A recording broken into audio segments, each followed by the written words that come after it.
We know that Donald Trump is terrified of what is in the Epstein files finally coming out and exposing his crimes in connection to that criminal cabal. But what should be even more terrifying to Donald Trump, what is making him panic right now, is what isn't in the Epstein files. Because as more information comes out, more Epstein associates have to go on record and more people are empowered to speak up. And that is what we saw tonight as Epstein's ex-girlfriend went on the record and shared information about her relationship with Donald Trump and his crimes that is blowing up this scandal even more. We are going to get into it all, but before we do, if I could quickly ask you to leave a like on this video, and if you haven't already and you enjoy our channel, to hit that subscribe button because it goes a long way in supporting our work. Now, before we get into this disturbing testimony from Jeffrey Epstein's ex, I want to start with the breakdown we saw from Ari Melber of some text messages and emails that haven't gotten enough attention yet,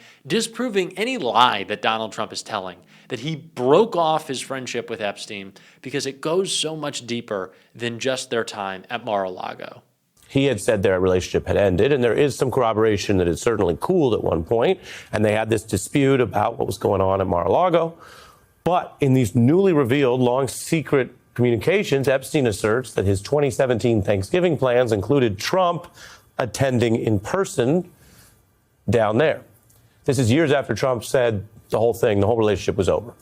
Epstein's tone also seemed to sour on Trump. He slammed his business practices. This was in 2018, discussing that he knows how dirty Donald is and that he guessed the non-lawyers and New York business people had no idea.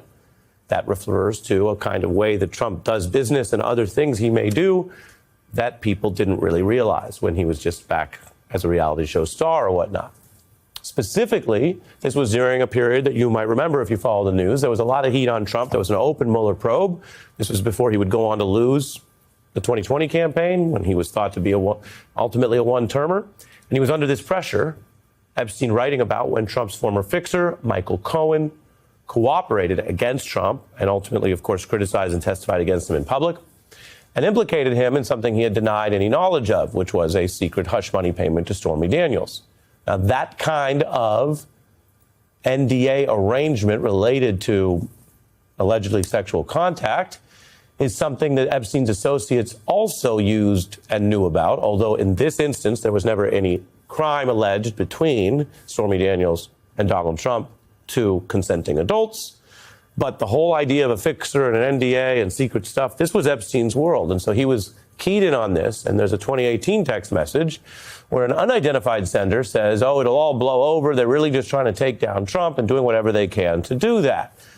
If you remember that period of time, that sounds like someone who is sympathetic to Trump, who sees any investigation or accountability as just kind of a conspiracy to bring him down. But to respond to that, Epstein, who had once been so close to Trump, and we saw them socializing and all the rest, responds, it's wild because I am the one able to take him down. Now, if that's just a random text in the wind, you might not think much of it. Indeed, politics, media, and the sordid circles that Epstein ran in were full of people doing bluster and exaggeration. That's why a real investigation, if it's done by the government or by independent parties, such as what journalists try to do, you take in a lot of different material. So that text alone could be bluster.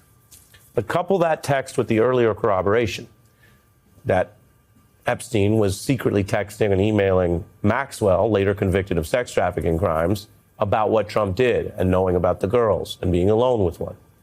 Couple that with Michael Wolff, the Trump author, in the other messages talking to Epstein about basically having a, quote, debt or an ability to blackmail Donald Trump with what Epstein, the sex trafficker, knew about him.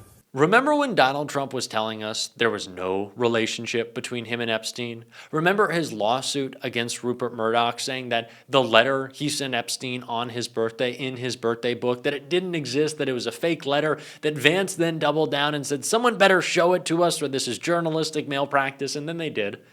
And Trump didn't like that too much. But that was the case Trump was making in that lawsuit, that there was no relationship. And not only do we know that, of course, there was a relationship, that there was a best friendship, but it didn't end. As Ari Melber said, it might have cooled, but they were always still close. And that disproves anything Carolyn Levitt says about Donald Trump and his criminal relationship with Epstein.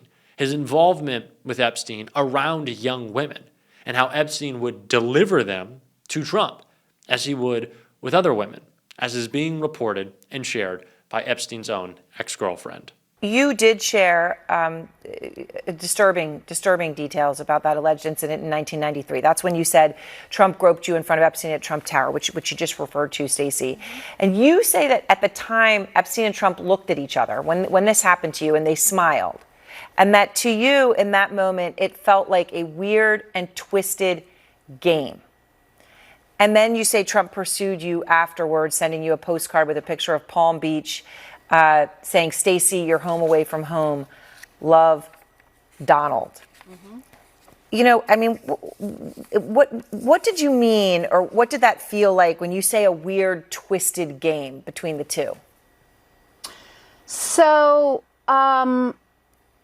I clearly was delivered there for the groping, and as I've mentioned before, I had shared with Jeffrey Epstein that I was somewhat combative with men in the fashion industry, photographers, men even on the streets who are inappropriate, and I would fight back. And Jeffrey also knew that I had model agents who would reprimand me for standing up to, inappropriate behavior with men. So I believe I was walked in there as a bit of a challenge because Donald Trump, was notorious for touching women and as he did to me in his office, and as he shared on the Access Hollywood tape in his own words, what he can get away with women. So I believe I was walked in there as a challenge. And when I froze and didn't respond, I think Jeffrey got very upset about it. He expected a fight.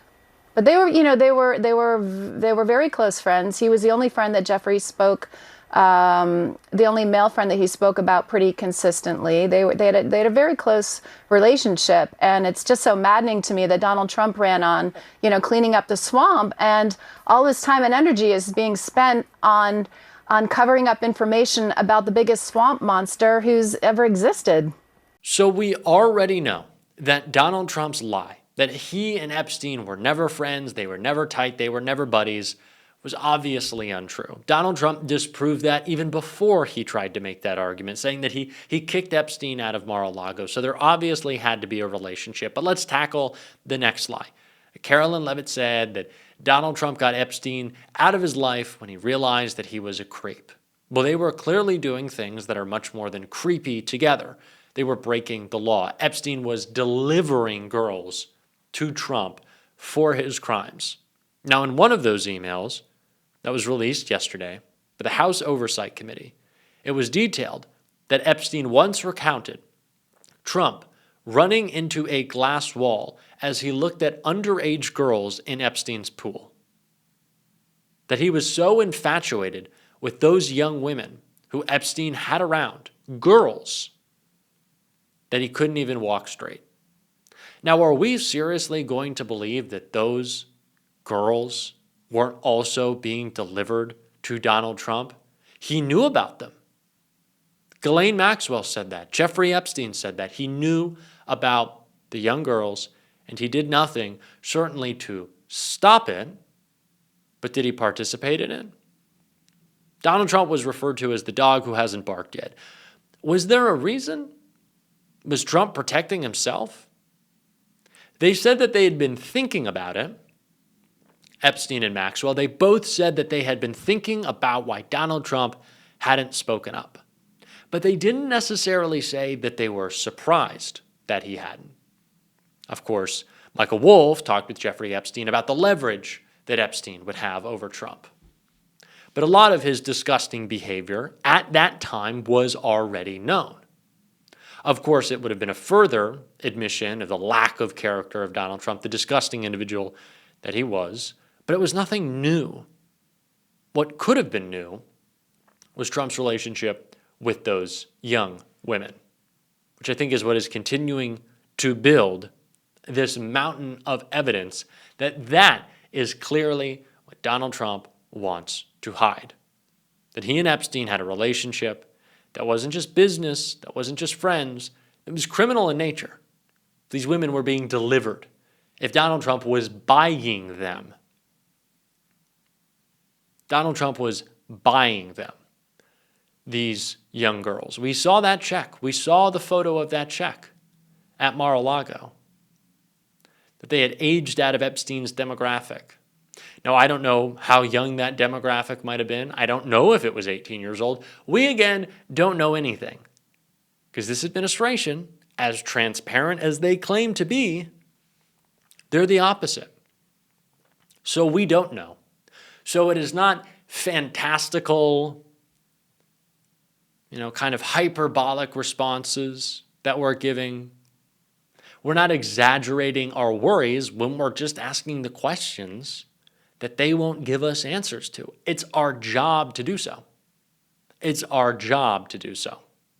And while we're trying, Donald Trump is trying to make sure we focus on anything but this, which is why the DOJ isn't spending its time bringing transparency or bringing justice for these victims. They're going after Donald Trump's political opponents, so the people who are willing to speak out against him are silenced and scared, and so that he can distract.